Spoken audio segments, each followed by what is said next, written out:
All right, here we are. This is the actual episode one of the Evolution Jiu-Jitsu podcast.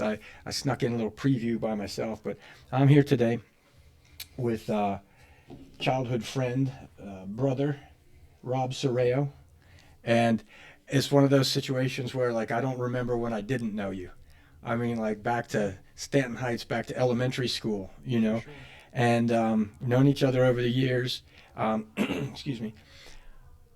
Probably our first experience in combat sports was Central Catholic when we were both on the wrestling team at the same time. True. I was a Yeah. I was a senior when you were a freshman, I think, right? Correct. And so we had some exposure to wrestling back then.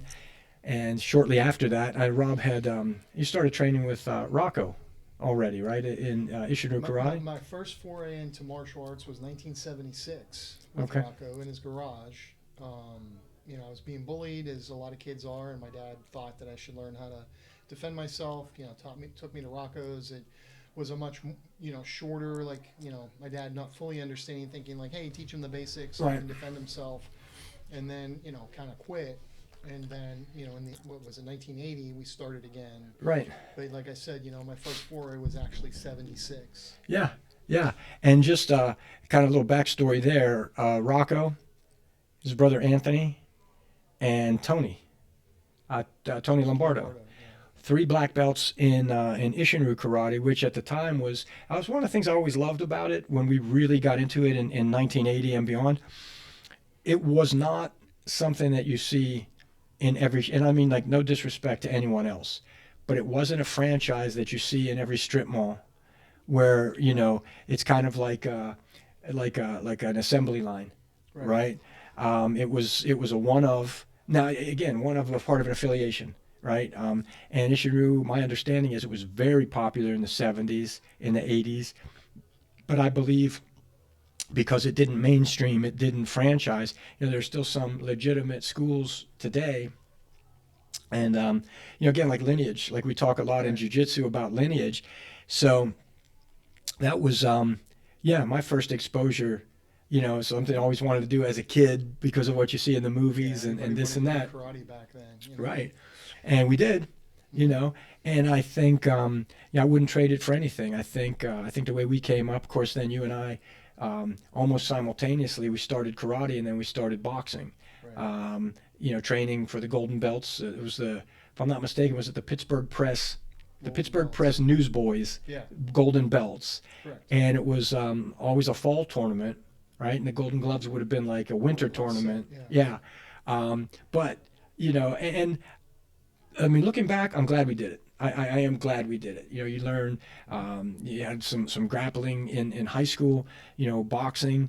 And then for me personally, later on, when I went into the Navy, boxing was a huge part of the core curriculum. So, Hmm. imagine my surprise where I was like, right, Right. I could not take a break, but like I'm in a curriculum right now, this phase where I'm not out of my element.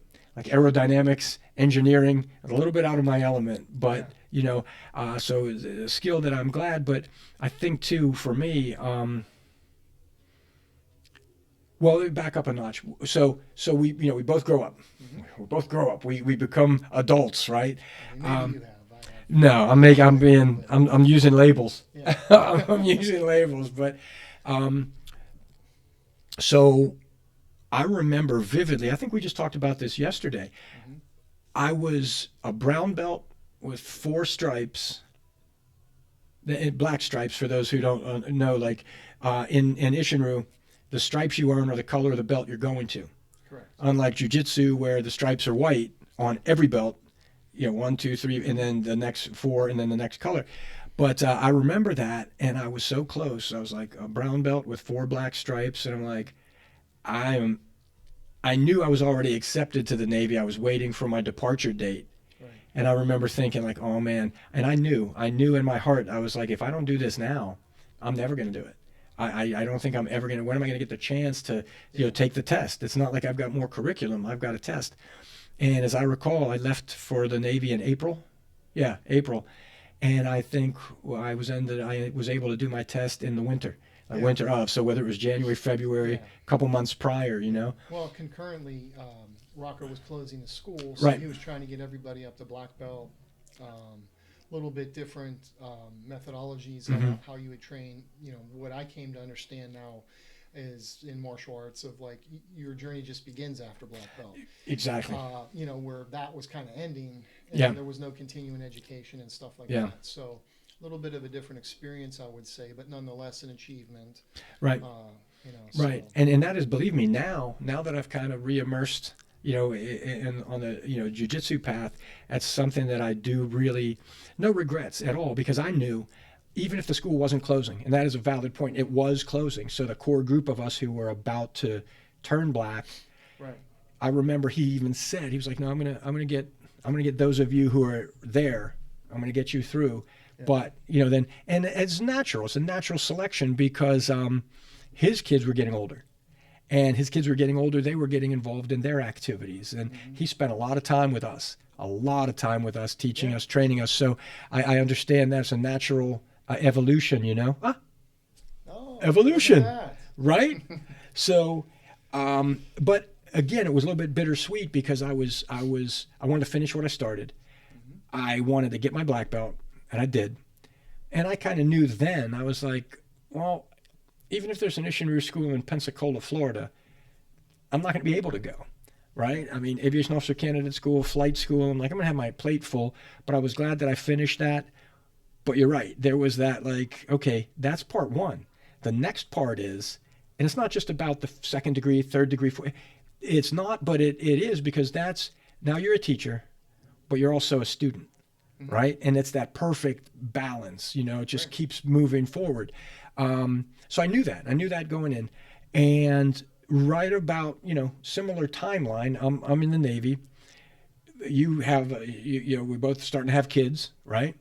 And I don't remember what age Robbie was, but I remember you telling me, you were like, hey, I found a school. So would you Yeah. tell how that happened? So, yeah, you know, my son Robbie, you know, really didn't take to sports when he was younger, and you know, kind of felt like he needs to do something. You know, he tried t-ball, couldn't stand it, you know, and really didn't want to try anything else. I think soccer, and he just didn't take to it. And I thought, you know, he should learn martial arts, and you know, I thought about teaching him myself, and realized that you know, I'm just too big to be able to do a lot of the things, you know, judo and different moves with him. So you know, I researched a school, found a place that was in Sharpsburg, close to where I lived, you know, currently live, and you know, took him there. He took to it. He was just turned 7, Okay.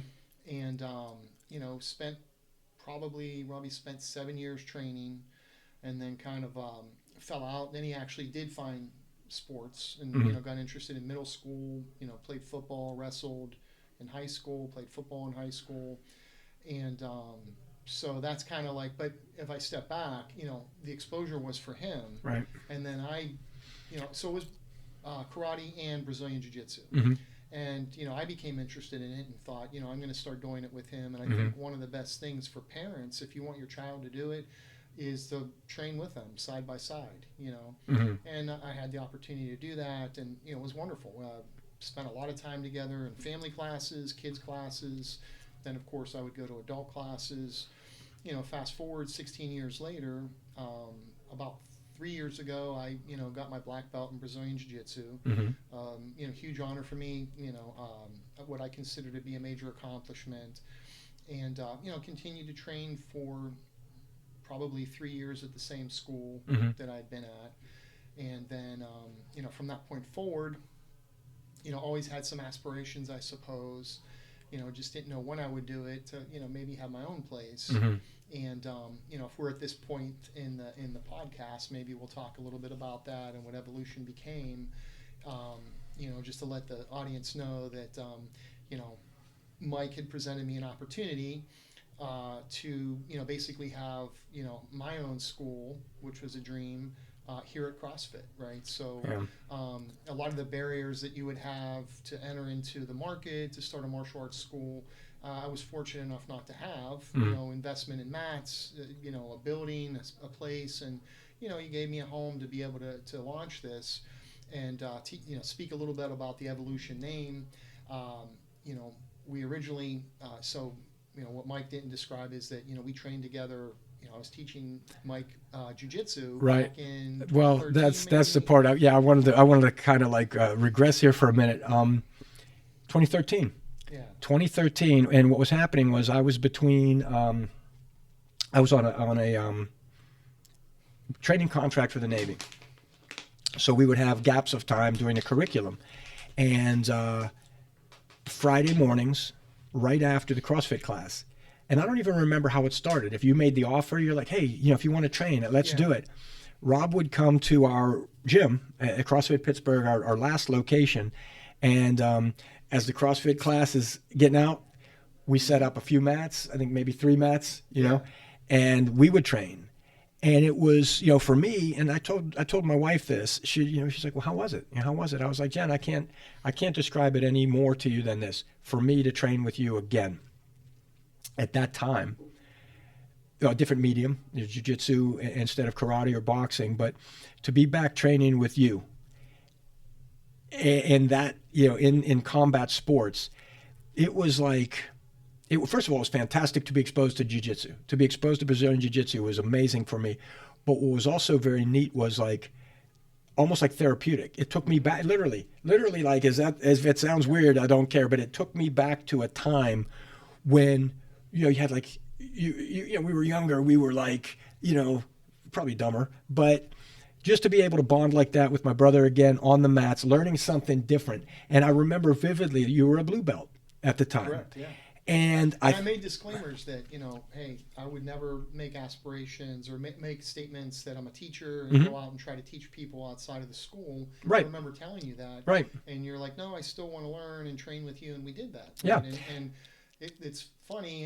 And when I look evolution of like how I taught an armbar as a blue belt versus how I teach it today, entirely different. Right. Maybe 2 steps, at best, here, do this and this at a blue belt, and now as a black belt, 5, 6 steps maybe, decomposing the of course you get a better mastery, a better understanding of how to teach and everything, but like, it was crude in those days, right? And, but yeah, I cherish those memories that we got to train together. Yeah.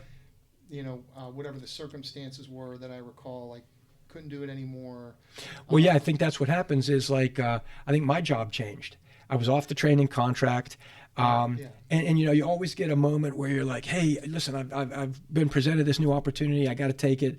Heck, if I remember correctly, what it was, when we were starting up, there was a security company in Charleston, West Virginia, who decided they wanted to open an office in Pittsburgh. Yeah.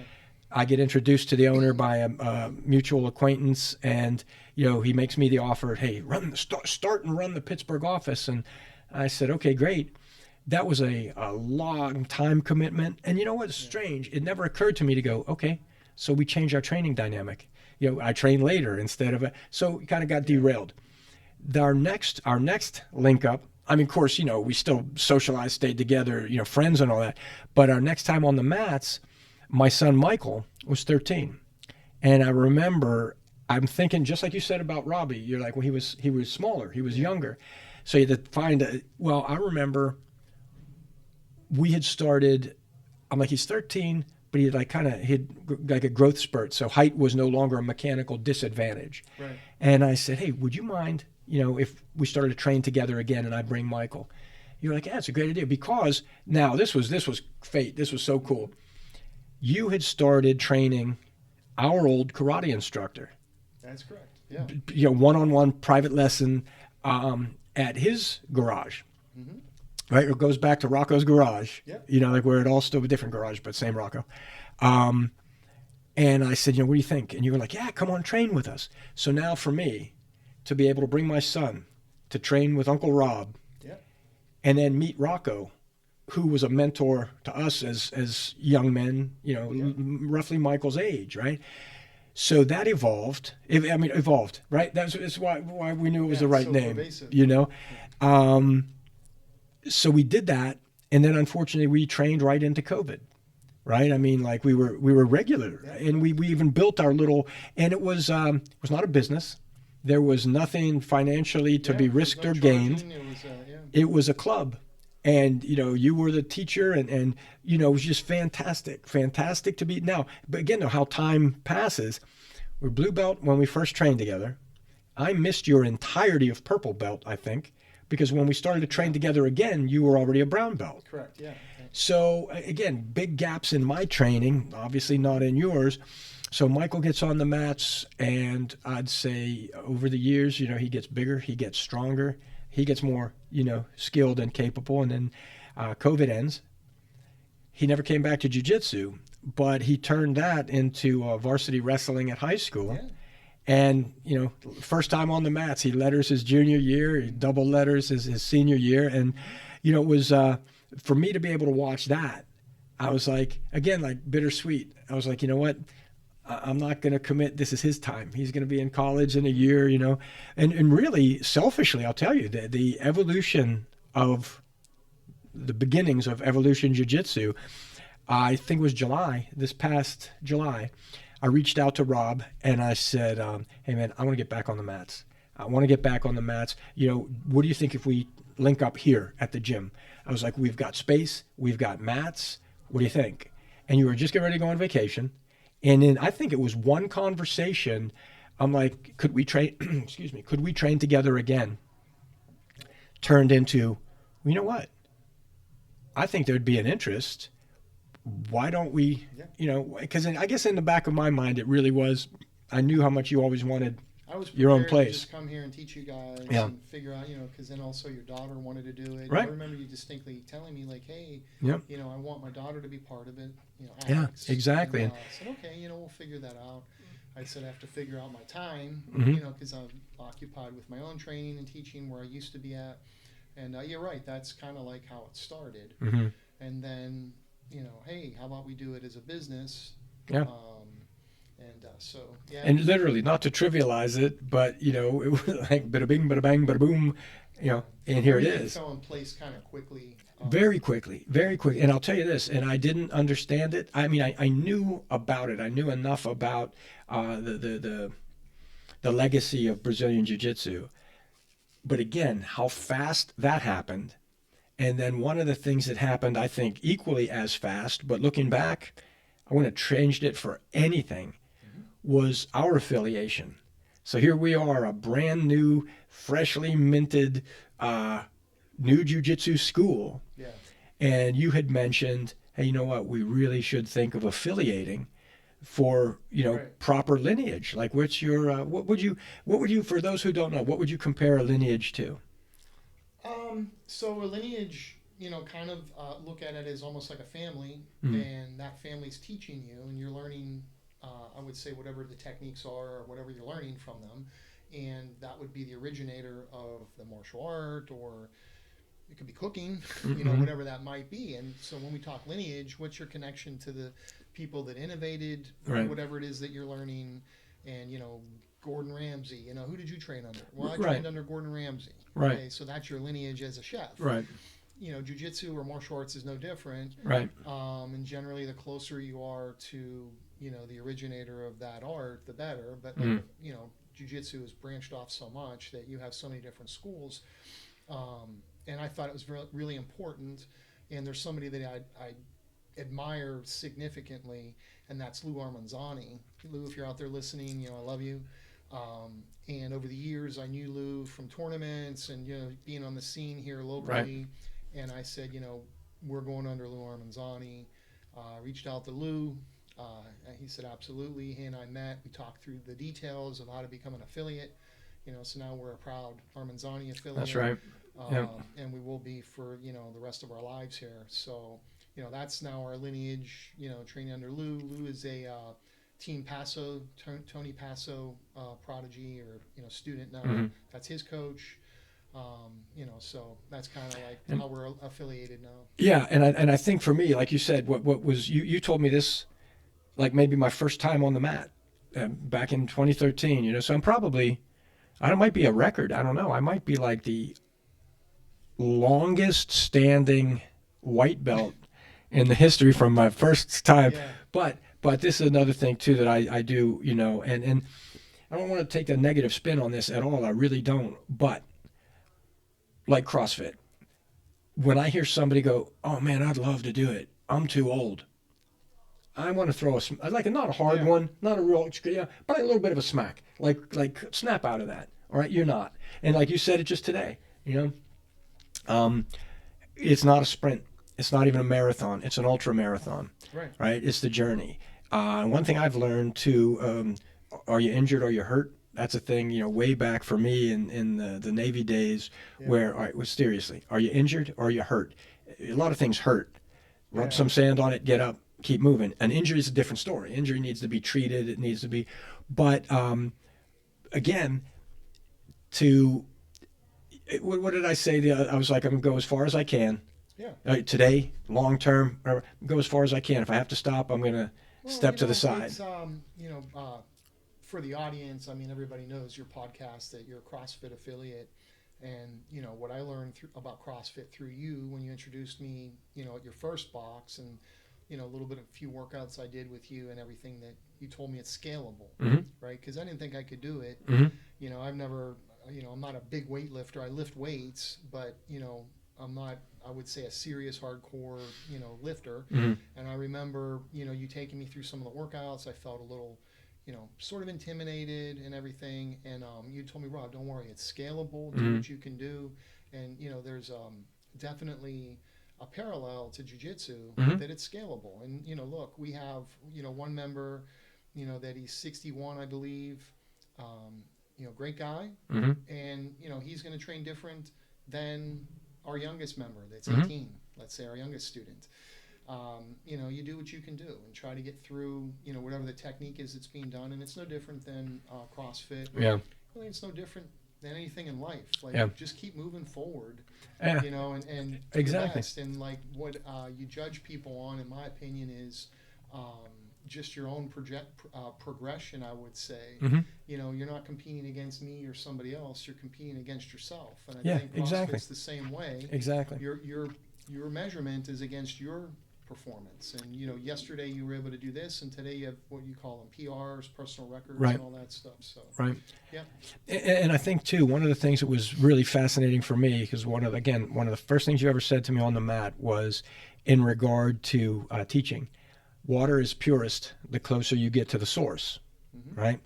And I remember when you first mentioned an affiliation, I'm like, hey, man, like the model, now they, again, separate business from the art itself, the family relationship itself, right?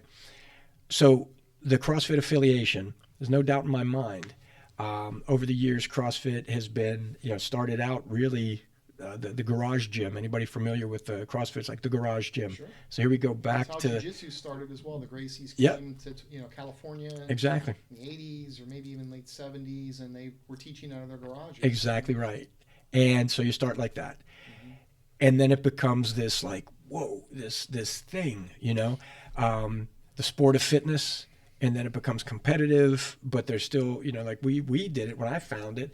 A lot of teams were using it downrange. It became more of a work thing. That you're like, well, how do you train to perform, in your capacity as a military service member, law enforcement, first responder, what have you. Then it kind of became a sport. Similarly with jiu-jitsu, right? It's like, I don't know, man, this is fighting. This is ground fighting. This is formidable, and then it becomes sport-ish, but it's still fighting. It's still, and I remember over the years, you and I talking. I think maybe our first exposure to grappling, well, wrestling, of course, in high school, but even when we were with Rocco, he would like to give us a little bit every so often of something different. I remember the first time we walked in for a karate class, and there are mats on the floor. I'm like, what the heck? What's this? And verbatim, he was like, okay, we're gonna spend some time on the ground tonight, because sooner or later, usually sooner, every fight ends up on the ground, and you need to know what to do, right? But so again, like looking at it in that perspective. So we went, for me personally, from 2013 with you, 2018 back with you, 2024. Yeah, it was supposed to be, hey man, let's just train. We'll get Alex on the mats. Let's just train, and literally a phone call. What if we did this? What if we did this? And we did. And the introduction to Lou. You knew him, I didn't, And I was like, hey, man, that's the way we're going. Absolutely. I'm with you. And then we were invited out to his school a couple weekends ago. So it was it 5 of us, I think? 5 of us from here. About 5, yeah. We traveled out for an opportunity to train at Lou's school in Monaca, right? And there were other affiliates there. Yep.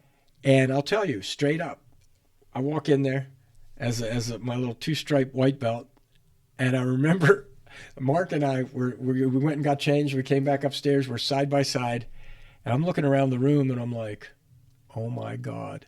I mean, again, I'm a novice, but more jiu-jitsu black belts than I've ever seen in one place so far. Yeah. And then I'm looking and I'm like, I don't see any white. And then finally a few white belts trickled in, but what a great, number one, what a great experience. Meeting Lou personally, the first time meeting him, awesome guy. Fantastic, genuine. Like that kind of genuine guy that when you meet, and let's face it, you and I are at an age where we've met a lot of people through our careers, through, social events, things like this. And I believe this, there's only 2 types. There's only 2 types. There's a type that you're introduced to. And when you're meeting this person, you're like, God, please don't let me have to talk to this guy much this evening, right? It's shallow, it's empty, right? First introduction. That's a guy that when he's saying, hey, nice to meet you, like, it. Yep. You know that he means it. And just, it was great to be able to see, meet him, see him in his element. But there was not a single person I crossed paths with that day, not one, at any rank level, that wasn't a genuine, good, solid person, right? And what was neat too, the way that it was a lot of folks. So hold on, if I could, I would please. like to give a shout out to the other affiliates. You have Outcast Jiu-Jitsu, right? You have Mondali, right? You have Weirton, yep. And I think that's so we're the 4. And us, Evolution, right? And then of course the Armanzani, Jiu-Jitsu Academy. So that's what makes up Lou's affiliation. Right? Yeah, and that's a good point to bring up because as I said, we were invited, so we drove from Pittsburgh to Monaca, but those other affiliates, one in from Ohio, one in from West Virginia. The state there.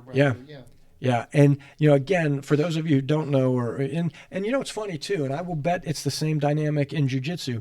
All schools are not created equal. They're not, and it is all about. All black belts are not created equal. Truthfully. Yeah, that's exactly right. And you know what? We have an expression in everything. I mean, we learned this years ago at the folks I used to work for. It sounds trite, but it's impactful, right? Certified does not necessarily mean qualified. Yeah, all right. Absolutely. So even within our own CrossFit community, all right, you'll have someone who has the certificates on the wall and that kind of thing, and then maybe you observe their class and you go, oh my God, okay, I'll never forget this.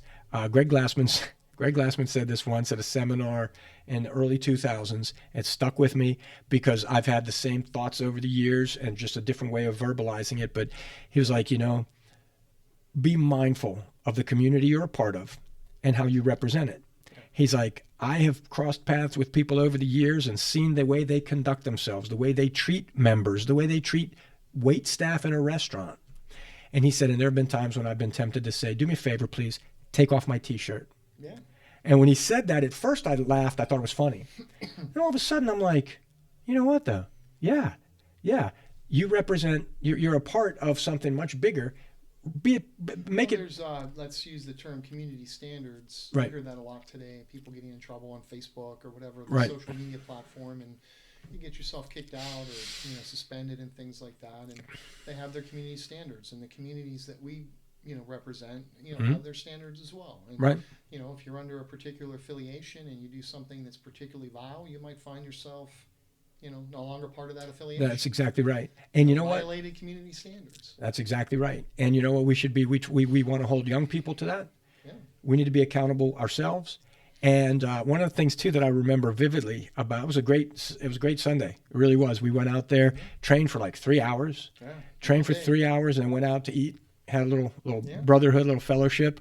But one of the things that I recall vividly, and this just goes to speak to volumes, right?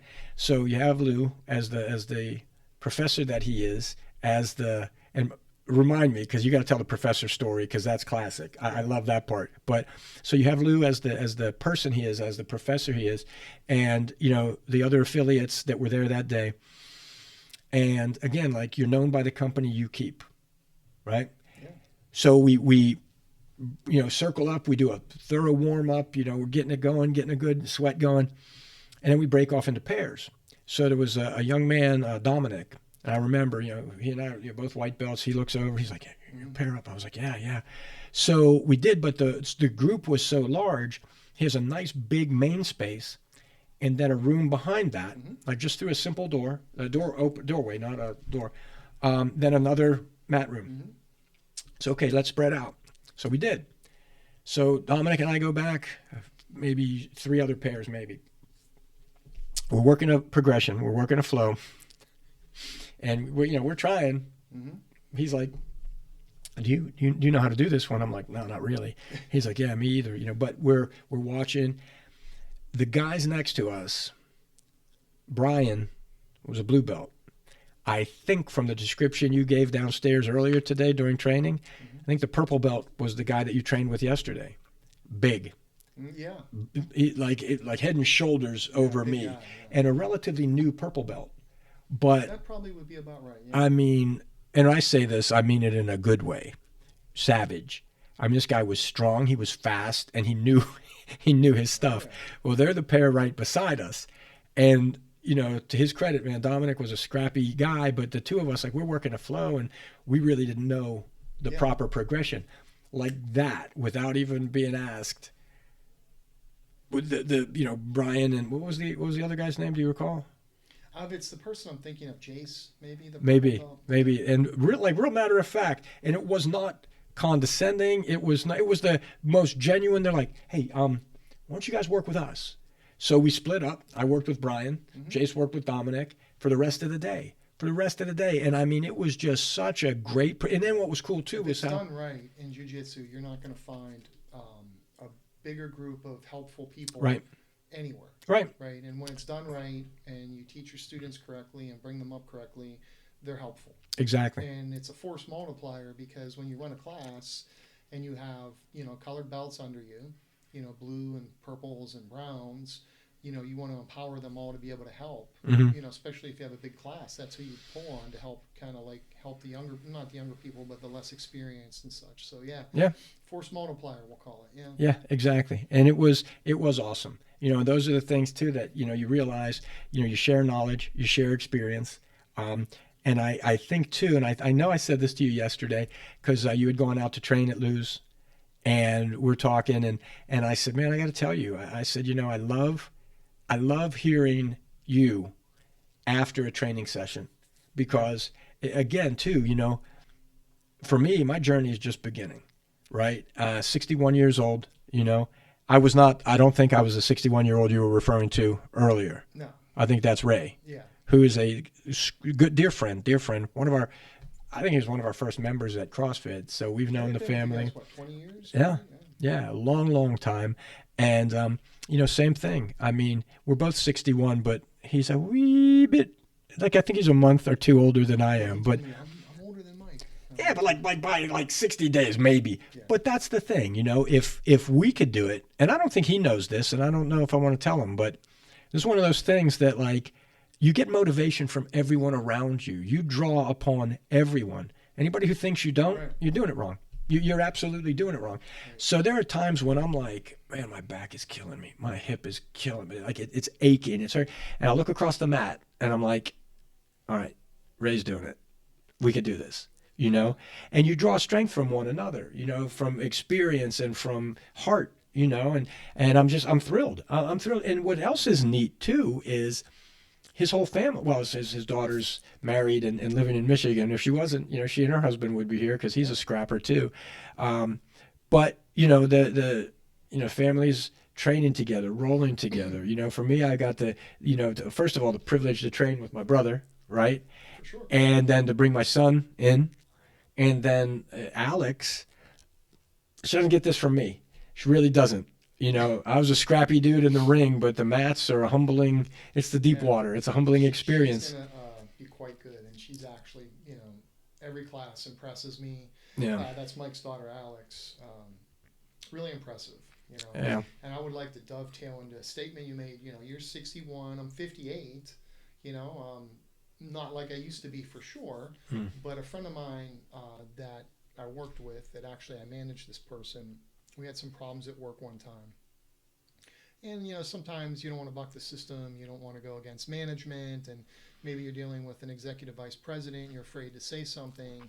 And this guy finally was like, "Hey, are you going to say something, how they're treating us?" And blah, blah, blah. I'm like, and he goes, "You want to be a circus lion or do you want to be a lion?" And, and I forget the comment I made. And he said, Indian gentleman, he goes, "Old lion's still a lion.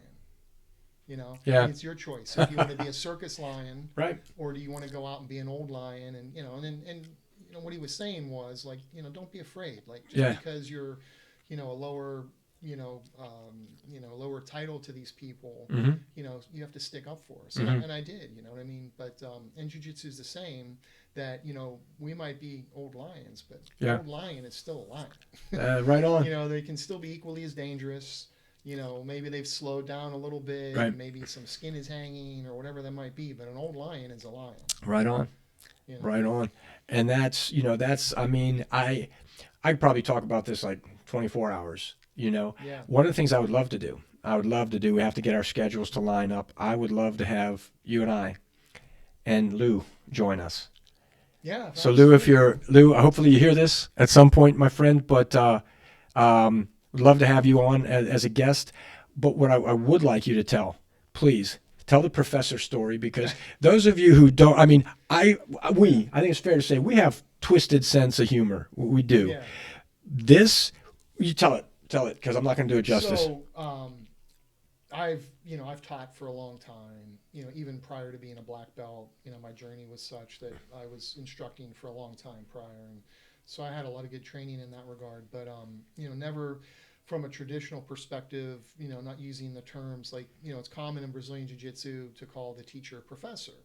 So in Brazil, the translation of a professor is just teacher. So they, even elementary or grade school, call them professor or professora. And in Italy, it's the same thing. Right. It's just a sign of respect that you're calling them teacher, right? It's not like here, college professor or whatnot.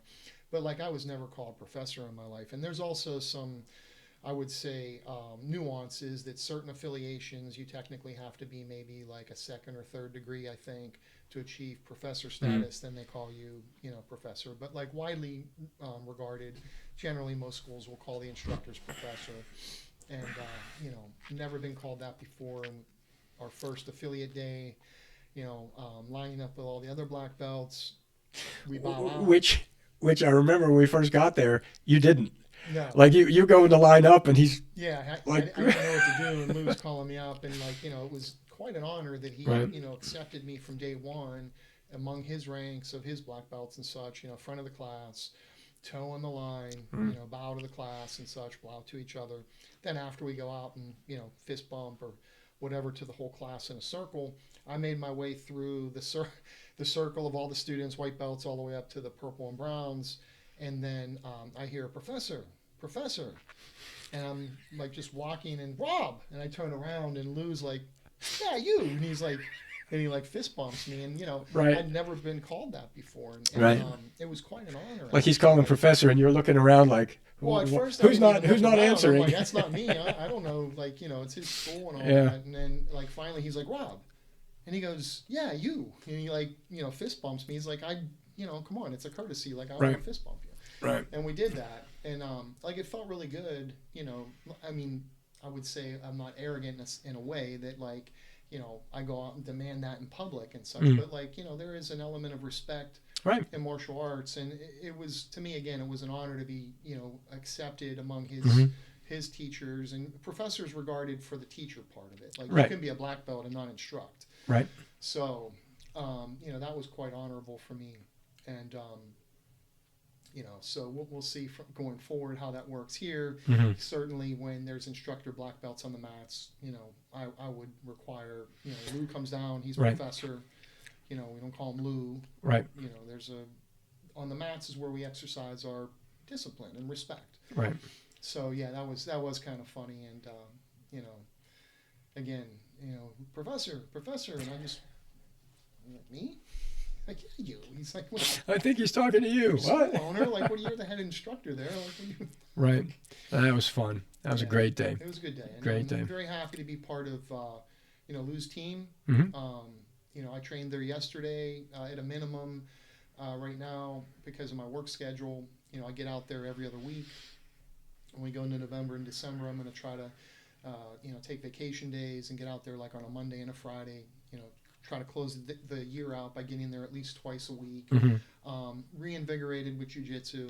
I told Lou, we message all the time, and I said, I had so much fun. I haven't had that much fun in a long time. Right. And he was happy to hear that, and so. Yeah, and that's we'll wrap up with this because I know we're time sensitive today. But one of the things, and I started this for me to hear your level of enthusiasm, right? Mm-hmm. And I think I put it like this to you yesterday when you were on your way back and we were talking. I said, man, listen. I said, I love your feedback. You're telling me like a debrief of your training because you remind me of how I sound after we train. Like I'll get home Tuesday, Thursday evenings, Saturday afternoons, and my wife's like, so how was it? She started that like when we first started the roll. Well, hey, how was grappling? How was it? I was like, oh, babe, it was great. Even if you're exhausted, I'm like, babe, it was great. We learned this. We learned, in a way, you feel like a little kid. Well, in a way you are, right? You feel like a little kid again at the end of school, and mom's like, how was your day? That was great. We learned this. And to me, it doesn't matter if it's 21, 31, 61. Doesn't matter. You still have that level of enthusiasm from something. Yeah. Then you're doing the right thing. And you're doing it with the right group. Mike, obviously to our audience, we're looking to grow. Mm-hmm. We want to encourage people to come in, give it a try, grow our student base. Mm-hmm. If I can't be on the mat and enthusiastic and enjoying what I'm doing, how can I expect people to come in here and want to do this? That's exactly right. So that's exactly right. It invigorated me to go back and train more. So I'm personally training. Would you want to learn from a guy that doesn't train himself and learn new things and innovate and, Excuse me. No way. You get a college degree, then you go for a master's and a PhD, mm-hmm. and that's what I consider myself doing now, going under Lou, is, advancing my continuing education, I would call it. But, if I can't be enthusiastic, and, Mike, again, for the audience, how I run a class, and, Lou's the same way. If I don't come in with high energy, I'm not being thankful to the students, mm-hmm. grateful that they come and train with us, and trying to impart some sort of energy back in. Right. Why would you want to come here? Yeah. And again, the parallels between CrossFit and Jiu-Jitsu are virtually identical. It's a different medium, but the parallels, it's community-based. Mm-hmm. It's the type of community that you promote, right? Yeah. That you develop, that you allow, right? I've had people come in, our own members who have traveled and trained elsewhere, and I do love feedback, but I do love feedback. I don't like negative feedback. That sounds stupid. I love when they travel and they're like, hey, man, we went to here and I wore my CrossFit Pittsburgh shirt. Here's a picture of me with the other coach, type of thing. I love that. Then other times they come back and they're like, man, we dropped into such and such over here because you guys were closed on, Memorial Day. We have one workout, Memorial Day. We do our Murph workout the Saturday of the weekend because just our tradition. Our community has a big Memorial Day service for veterans at the cemetery up in Oakmont.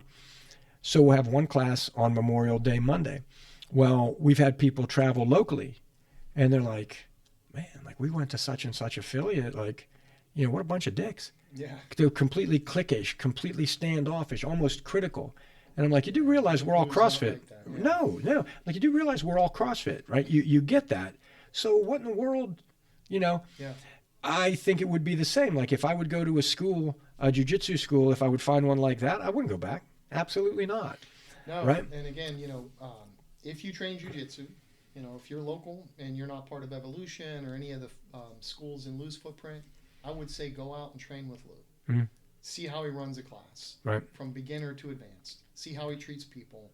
And if you don't come out of there invigorated about your own training and feeling good and everything, mm-hmm. then I don't know where you can train at, because that guy will motivate you. The level of intensity in any of his classes. I mean, I seriously, even if you're not part of his affiliation or you train under somebody else, get out there and train with Lou, and you'll mm-hmm. be invigorated about, about your own Exactly. training, trust me. Well, you know what? Like I've said this here. I've said it after his plays. I've never felt so energized after being so exhausted. Yeah, absolutely. Like if that makes I any didn't sense at realize all. 3 hours. So I've been out there a couple times now since, and I'm going to continue to go. But like that day you're speaking of was our first introduction. It was an affiliate day Mm-hmm. where, and I think it was Lou's first affiliate day where he brought all the affiliates together, meet each other. Everybody got along so well. Being able to bounce ideas off each other and Mm-hmm. help each other. And so that day was a 3 hour training day. And Yeah. I remember, I have a policy that I try to do for myself, but like just the way that Lou's place is, it's not possible to have a phone close by. But like, whenever I train, I try not to look at my phone, and so there was no clock in the room that I recall. That's right. That's right. And I remember who I was partnered with. I say, hey, what time is it? He's like, bro, it's 2:00. We started at like 11, I think. Yeah, we sure did. And Yeah. I'm like, what? And didn't feel like 3 hours had passed. Mm-hmm.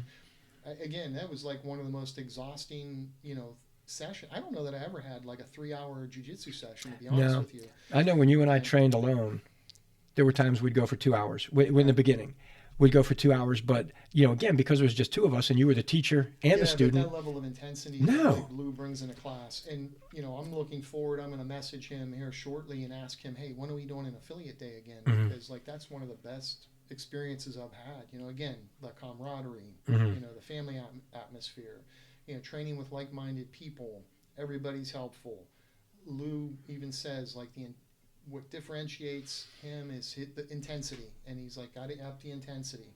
And there's definitely high intensity in his classes. But, enough of that. Like, again, extremely happy, be an affiliate there. Of course, we have our own school. We run it in accordance with, the techniques and everything, how Lou teaches them. I would like to take a moment to talk about Evolution. Yeah. That, originally the school was going to be my name, which, kind of got Americanized, Serrao, but it's actually Serrao. It's pronounced Serrao. And, for the longest time, the guys, when I taught Mike and our club, let's call it, outside of where I trained at, they got me shorts and they called it Serrao Jiu-Jitsu. And, it was great.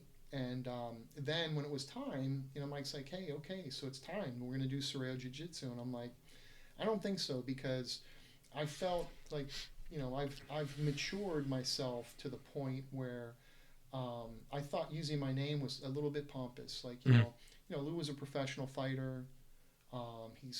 He's grappled in some high-end, tournaments, and definitely, I would say qualified to use his name, Mm-hmm. the Armanzani Jiu-Jitsu Academy. For me, I felt kind of pompous using, my own name Mm-hmm. for the school.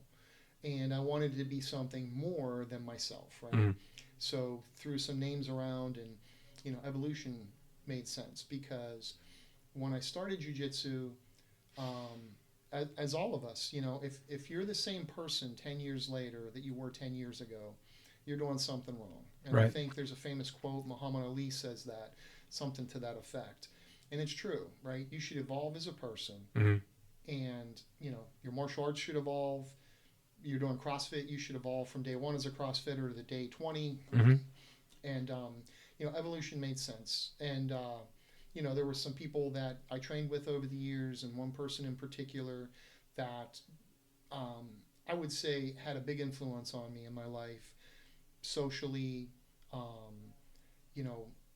Again, not to go into details, but particular beliefs and things like that. And I evolved as a person and became a better person, I would say, through training jiu-jitsu with people and learning from people and understanding that, maybe thinking conservatively or liberally, like whatever. Mm-hmm. Like, if you have a particular mindset, you need to evolve past that. Right. And, honestly, like using jiu-jitsu as a vehicle, it changed my life. Mm-hmm. You hear people say, look online, jiu-jitsu saved my life. Look that up. Yeah. And there's so many people, drug addicts, that they needed a positive vehicle, and they did jiu-jitsu, and literally it gave them something else to get addicted to. Mm-hmm. And so I would say, like, I didn't have those particular problems, but it did change my life, that you train with all people, different walks of life, extremely liberal people, extremely conservative people, and then you see people fighting sometimes over politics, and Mm-hmm. you start realizing like, hey, when we're here, you know, we're like one family, and That's we're right. not going to argue politics. We're not going to, marginalize women. We're not going to do these things. And I evolved as a person, and, Yeah. just became a better person. I think through, you know, you take some ass beatings in jiu-jitsu, you get beat down sometimes, and also, sometimes people can socially teach you things, right? Yeah. So Yeah. long story short, evolution to me was more than just a name for the Exactly. school. It's Exactly. the evolution of so like the shark that we have as our emblem right now currently, that's the beauty of evolution, is that we can change and put different things. The name is what it is, Mm-hmm. but like the symbol can be something different, but currently it's the shark, and all the colors of the belts are represented in there, and representing your evolution as a martial artist. But you know I don't consider myself a teacher that I'm going to teach people how to be good people and things like that. But I would hope, like, through our interactions with all these different people, that, like, maybe we learn something from each other and Well, I evolve. think it's an absolute, like, it's an unavoidable byproduct, a Right. very healthy, unavoidable byproduct, right? Yeah. Particularly, like I said, with my son, you know, I mean, he's a good kid. I believe my wife and I taught him well, raised him well, but you can't, life doesn't happen in a vacuum. Hit his own evolution, Yeah. and he, from a young man to an adult. My son the same way. Mike, I've heard you talk about military training, whether it was in flight training or, intelligence officer when you exited, with special operations, and then things you did overseas, training evolutions, Mm-hmm. right? Right. We call them training evolutions. Exactly. How many, when we're on the mats, how many times you hear me say, okay, for this evolution? Yeah, that's exactly right. So it's a very encompassing word, I think. And for me, it was ideal to say, like, look, I am nobody to use my name. Mhm. Like, people gonna look it up and say Serrao Jiu-Jitsu, big deal. There's so many names out there Right. that I wanted to be more. Yeah. And Well, you nailed it. I our, mean, you, our, you, our, you nailed it. our mission and my mission is to help people not just evolve as martial artists, but if they're willing, evolve as people and human beings, and how we treat people and how we relate to each other. Mm-hmm. Maybe being a little understanding of that person that's extremely liberal, or maybe having a person that's extremely conservative, having those people together and understanding why and where they're coming from, and kind of just respect each other, right? Yeah. Evolving as people, and like Exactly. no divisiveness, and all that stuff. But anyways, evolution meant more to me than using my own last name. Yeah, and I have to tell you, when we did that, for me, I wasn't really thinking beyond that, because as Rob said, when he started teaching us at our small group level, I remember I found the shark logo. I kind of jimmied up the graphics a little Yep. bit, Serrao Jiu-Jitsu, and I had I had shorts made, right, Yep, the yep. MMA shorts, and we all went out for dinner. And I remember I gave a bag. Jen gifted them up like little bags and everything, like she does. But we gave one to Mike Kamaniak, right? We gave one to him, one to you. And Mike's like, "Oh, what's that?" I said, "Hey, wait a minute." I said, "But Rob has to open his first, Yeah. right?" And you did. And it was like, "Oh, that's neat. That's neat." We all Beautiful wore them. shorts, We all wore them. But that to me was another lesson. That was another lesson for me. I was like, "No, man, this is your school. You've Yeah. always wanted to do it." And I was, again, selfishly, I just wanted to train with you again. Yeah. So when I was like, "Hey, but you know what? While we're talking about it, you always wanted your own place. We could do that. We don't have to wait. We could do that now." Right. I thought that next lesson was very humble, Mm-hmm. and I understood it. Like, after you explained, at first, I'll tell you this, I was a little bit disappointed that think you said were. no. Yeah. But then once you explained it to me, I just literally, I was like, you know what? I would have, because I'm one step removed. It's not my name, right? Yeah. But then I was like, dude, that is both brilliant and humbling at the same time, when you're like, and you even said, you're like, who am I to use my name? Like, I never right? fought professionally. Right. Like this, I would say I'm more than a hobbyist. Like, jiu-jitsu Right. became a lifestyle for Right. me. Now, I'm a pretty serious practitioner, but like, I don't compete.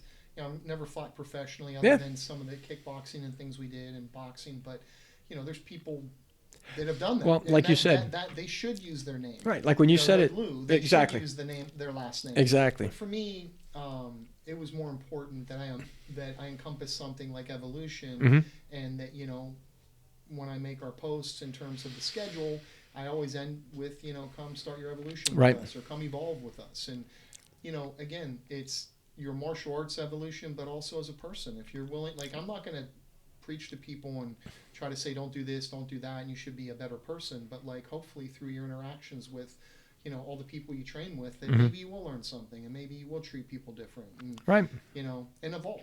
Exactly. So, All right, brother. Listen, thank you. I know we went over, but you know what? So be it. I mean, it was a good show, and literally, I would love it. I love it. I know the plan is that. We'll get him to do it. Yeah, I know the plan is he'll come down and run a class for us, a training session for us. But I'd love to get him Absolutely. in here as well. Hear more of the adventure, right? Yeah, More of the some story. interesting stories. He trained a fighter. He got to go to Russia, and brought his fighter to Russia, which is quite a story. Maybe he'll tell us that. Awesome. So Lou has a lot of experiences in combat sports, more than us. Trust me. For sure. On a professional level. So for sure. We'll get him to tell some of those stories. All right. Listen, thanks for joining us. Hope you enjoyed it. If you did, subscribe, because we're dropping knowledge all the time. You didn't even know. It's crazy. But come check it out. Free drop-ins, first timers. Give it a try. Absolutely. And as of right now, we've got Gi Jiu-Jitsu Tuesday and Thursday evenings, 7:30 to 9. More classes coming soon. More classes coming, and Saturdays no gi, and a little striking for MMA. Yep. All right. Thank you, brother. Thank you, man. Appreciate it. Thanks, everyone. Thanks, everyone. We are out.